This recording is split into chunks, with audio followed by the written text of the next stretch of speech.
Kembali berjumpa Renungan Malam dengan Pendeta Johnny Stephen. Saudaraku yang dikasihi Tuhan, dimanapun saudara berada, selamat malam.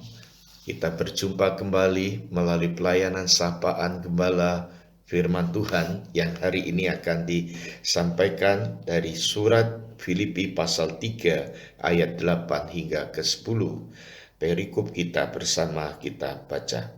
Malahan segala sesuatu kuanggap rugi karena pengenalan akan Kristus Yesus Tuhanku lebih mulia daripada semuanya.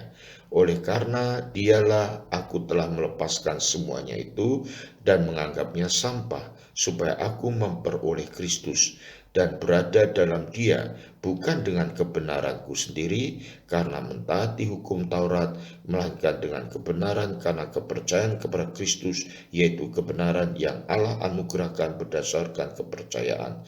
Yang ku kehendaki ialah mengenal Dia dan kuasa kebangkitannya dan persekutuannya dalam penderitaannya, di mana aku menjadi serupa dengan Dia dalam kematiannya. Saudaraku yang dikasihi Tuhan, tema kita yaitu menjadi serupa dengan Dia, serupa dengan Kristus. Itulah doa kita bersama dan harapan kita.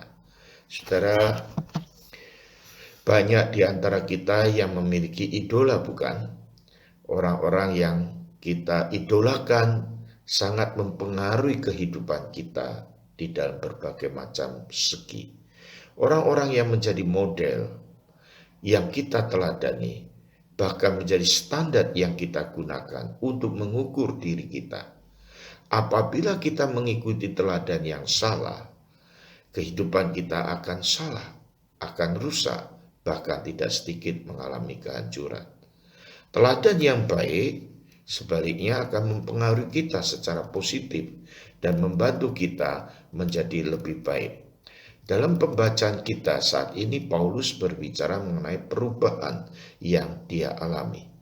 Sejak dahulu, Paulus dikatakan adalah seorang yang sungguh beribadah dan seorang yang sangat beragama. Saudara melihat kemungkinan kehidupan Paulus sebagai murid, itu dia murid seorang rabi yang sangat setia. Bahkan Paulus menjadi murid yang sangat dikenal. Bahkan boleh saya katakan Paulus memiliki masa depan yang baik. Kemungkinan besar dia merupakan seorang yang bisa menjadi orang terkemuka, terkenal pada saat itu. Bahkan tidak sedikit akan mempengaruhi dan diikuti banyak orang. Namun demikian, setelah Paulus mengenal Kristus, Paulus berubah haluan. Berubah haluan dalam hal apa, saudara? Yang pertama, dia tidak lagi hidup untuk hal-hal yang baik dari dunia ini. Fokusnya bukan lagi pada pengakuan dan penerimaan dunia, namun pada pengakuan dan penerimaan Kristus. Ayat yang ke-8 tadi. Apa yang dahulu dia anggap berarti, sekarang tidak lagi berguna karena adanya pengenalan akan Kristus.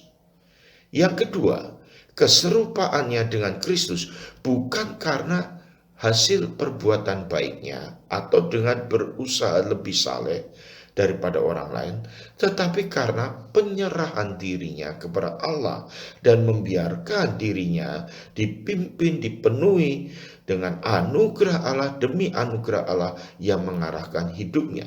Ayat yang ke-9. Dikatakan dulu segalanya adalah mengenai apa yang dia lakukan. Sekarang segalanya adalah anugerah yang diterimanya. Dia menjadi serupa dengan Kristus bukan karena perbuatannya sendiri, namun karena dia mengizinkan Allah membentuknya sesuai dengan apa yang Tuhan inginkan.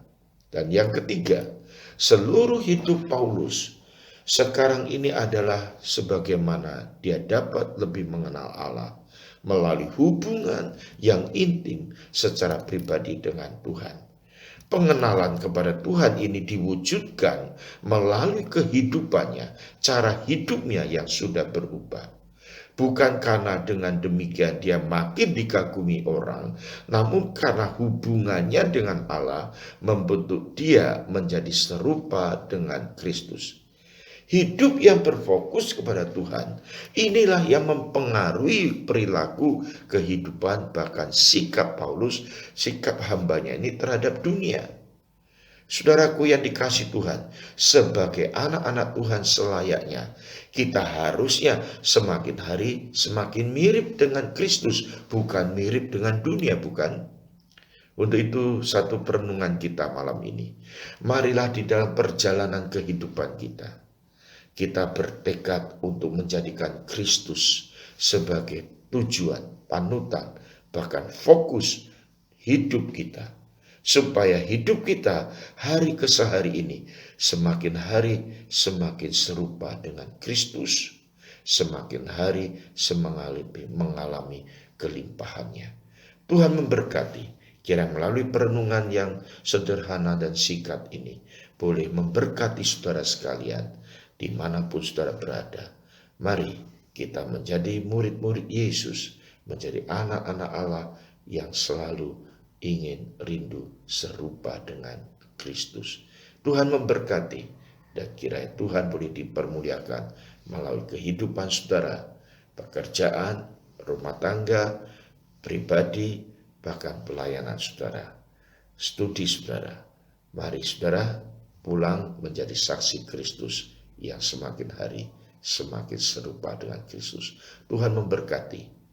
Mari saatnya kita akan mendengarkan alunan instrumen lagu yang akan dialunkan oleh Angklung Nafiri Sion. Tuhan memberkati. Silakan mendengarkannya.